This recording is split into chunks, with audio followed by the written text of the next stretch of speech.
Hi, my name is Gerard, and this is my blog on how to create kombucha. When working with anything that contains yeast or bacteria, which kombucha does, you need to make sure that you've sterilised. So non-rinse sterilizer such as that one will be very useful. Anything that comes into contact with the kombucha should be sterilised beforehand, left it to dry for 10 minutes. So once you've put the sterilizer mixture in there, pop all your bottles in, make sure that all the surfaces have come into contact with the mixture, rinse it out thoroughly, and place to dry, about 10 minutes. That's a pie dish which we're going to put the SCOBY in shortly, just a little bowl with some soapy mixture to wash the actual jar. This is the pre-mixed next batch of tea and sugar. That's the box that we're going to be putting all our little bottles in, and they're nice and warm because it's getting cold in Auckland now. Nice and warm. We've got our two 5-litre jars with SCOBYs in them. Here we have our pie dish ready to go.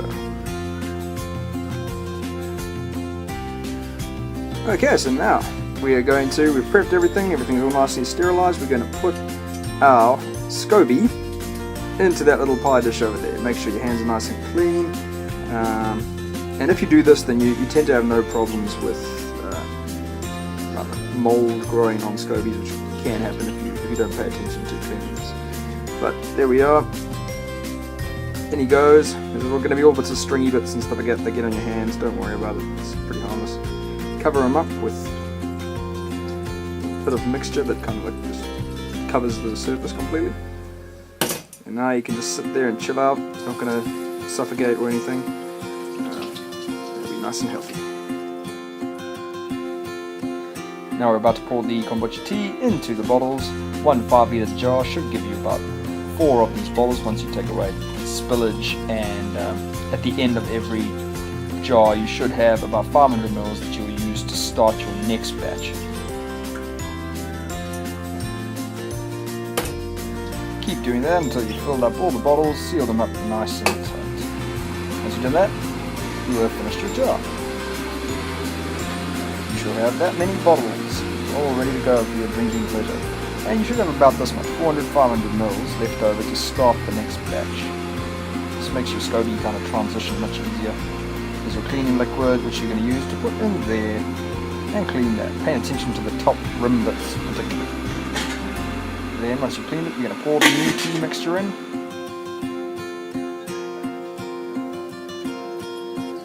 As such.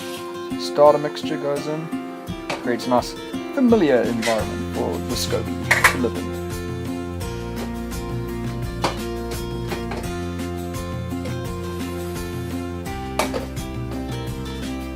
Now I'm going to measure out 4 cups worth of the liquid in here. For a 5-litre jar, 4 cups of the new tea. That's what we need to give the fuel. It's all the tannins and the sugar content that gives the SCOBY the fuel it needs to kind of convert it into a whole bunch of interesting acids and beneficial probiotic-y goodness.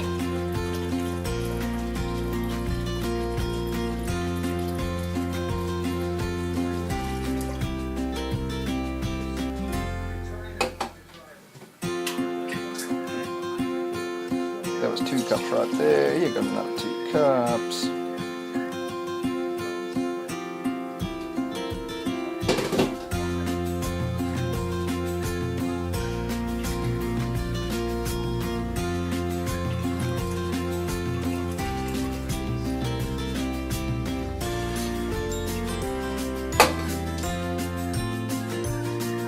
Once you've done all the starter liquid and tea, then you got to just top it up with water.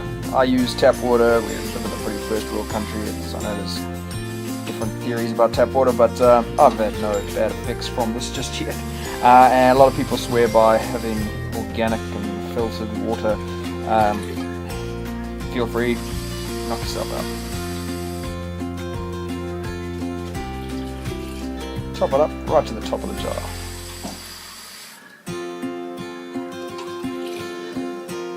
Although make some space for the remaining little bit of liquid, and the SCOBY. Looking at the SCOBY coming up here, he's pretty thick, and I could actually peel off a few layers there if you want to give one to someone else, or start a new jar. You can basically peel them off like pancakes and start a new batch, but I'm just going to keep them going over there until I actually absolutely need to move them on. You can also put them in a compost heap, and apparently dry them out, and dogs or cats love to play with them, like pig's ears. Once he's in there, he's ready to go. We're going to seal him up. We're going to put some either